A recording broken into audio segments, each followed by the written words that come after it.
1857 में प्रथम भारतीय स्वतंत्रता संग्राम के पश्चात ईस्ट इंडिया कंपनी के शासन को समाप्त कर गवर्नरी क्षेत्रों और राजस्व संबंधी शक्तियों को ब्रिटिश सत्ता को दे दिया।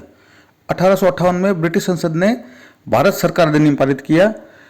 इसको भारत के शासन को अच्छा बनाने वाला अधिनियम भी कहा गया। इसकी विशेषताएं कुछ इस प्रकार है। पहली, इसके तहत शासन सीधा महारानी विक्टोरिया का दिन चला गया। ब्रिटिश क्राउन के अंडर में भारत का शासन चला गया। सेकंड, गवर्नर जनरल का नाम बदलकर भारत का वायसरॉय कर दिया और लॉर्ड कैनिंग को भारत का पहला गवर्नर बनाया गया। तो ये भी एक इम्पोर्टेंट क्वेश्चन है।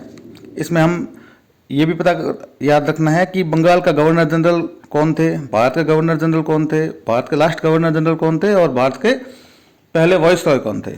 तो बंगाल का फर्स्ट गवर्नर जनरल था वारेन हेस्टिंग्स, 1773 के रेगुलेटिंग एक्ट के तहत बनाया गया था।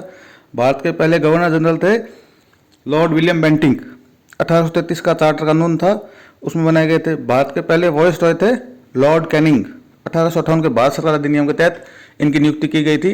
ये भारत के लास्ट गवर्नर जनरल भी थे और फर्स्ट वायसरॉय भी थे।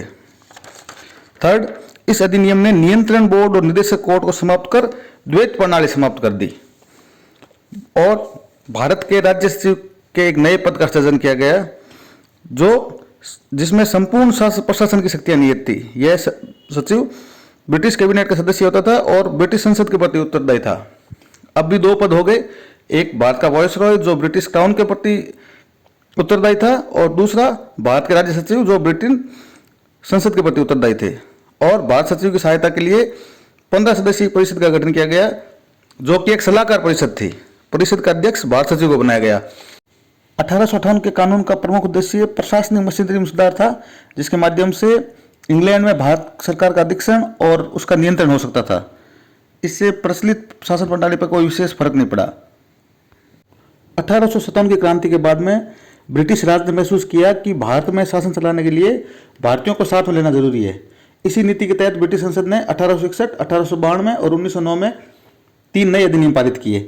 1861 का भारत परिषद अधिनियम था जो भारतीय संवैधानिक और राजनीतिक इतिहास की दृष्टि से एक महत्वपूर्ण अधिनियम था। इसकी मुख्य विशेषताएं कुछ इस प्रकार है। इसके द्वारा कानून बनाने की प्रक्रिया में भारतीय प्रतिनिधियों को शामिल करने की शुरुआत हुई। भारत के वायसरॉय ने कुछ लोगों को नॉमिनेट किया, जिसमें 1862 में लॉर्ड कैनिंग ने 3 भारतीय, बनारस के राजा, पटियाला के राजा और सर दिनकर राव को विधान परिषद में मनोनीत किया। इस अधिनियम ने मद्रास और बंबई प्रेसिडेंसियों को विधायी शक्तियां पुनः देकर विकेंद्रीकरण की प्रक्रिया की शुरुआत की, जो 1773 में केंद्रीकरण की शुरुआत हुई थी और 1833 में वो चरम पर पहुंच गई थी। उनको उलट करके वापस मद्रास और बंबई प्रेसिडेंसियों को विधायी शक्तियां दे दी। बंगाल, उत्तर पश्चिम सीमा प्रांत और पंजाब में 1862 और 66 और 1897 में विधान परिषदों का गठन हुआ। इसने वायसराय को परिषद के कार्य संचालन के लिए अधिक नियम और आदेश बनाने की शक्तियां प्रदान की। इसने लॉर्ड कैनिंग द्वारा 1859 में प्रारंभ की गई पोर्टफोलियो प्रणाली को मान्यता दी। ये एक इंपॉर्टेंट क्वेश्चन है जो एग्जाम में आ सकता है कि पोर्टफोलियो प्रणाली की शुरुआत कब हुई। तो पोर्टफोलियो प्रणाली की शुरुआत लॉर्ड कैनिंग ने 1859 में की थी, लेकिन इसको लागू 1861 के भारत परिषद अधिनियम से किया गया था। इसने वायसराय को आपातकाल में बिना काउंसिल की संस्तुति के अध्यादेश जारी करने के लिए अधिकृत किया और इन अध्यादेशों की अवधि मात्र 6 माह होती थी। अब इसमें हम पोर्टफोलियो प्रणाली को भी समझते हैं। पोर्टफोलियो प्रणाली में क्या है कि एक आदमी को एक से अधिक विभाग देने की जो प्रक्रिया है, जैसे एक मंत्री है उसके पास में 2 से 3 मंत्रालय, 4-5 मंत्रालय दे दिए, यही पोर्टफोलियो प्रणाली है। यानी वायसरॉय की परिषद का एक सदस्य या एक या अधिक सरकारी विभागों का प्रभारी बनाया जा सकता था। इसी को पोर्टफोलियो प्रणाली कहा गया था। 1857 की क्रांति के बाद में सभी भारतीयों ने महसूस किया कि स्वराज देश के लिए बहुत जरूरी है, अपने लोगों के लिए स्वराज की स्थापना करना बहुत जरूरी है। 1885 में A.O. ह्यूम ने भारतीय राष्ट्रीय कांग्रेस की स्थापना की थी। भारतीय राष्ट्रीय कांग्रेस ने सभी भारतीयों को अपने स्वराज की स्थापना के लिए एक मंच प्रदान किया था। वहां पर सभी ने महसूस किया था कि स्वराज की स्थापना होनी ही चाहिए। इस स्थिति से निपटने के लिए 1892 में ब्रिटिश संसद ने 1892 का भारत परिषद अधिनियम पारित किया।